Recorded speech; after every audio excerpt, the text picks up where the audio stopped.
Hello everyone, Zain with you, and today I'll show you how to cancel Spotify premium subscription. Okay, first thing that you should do is to simply go and open your Spotify application on your phone.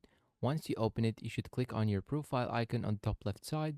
Once you click on it, here you can see these options, and here you can see below the add account section, you can see your subscription or your plan.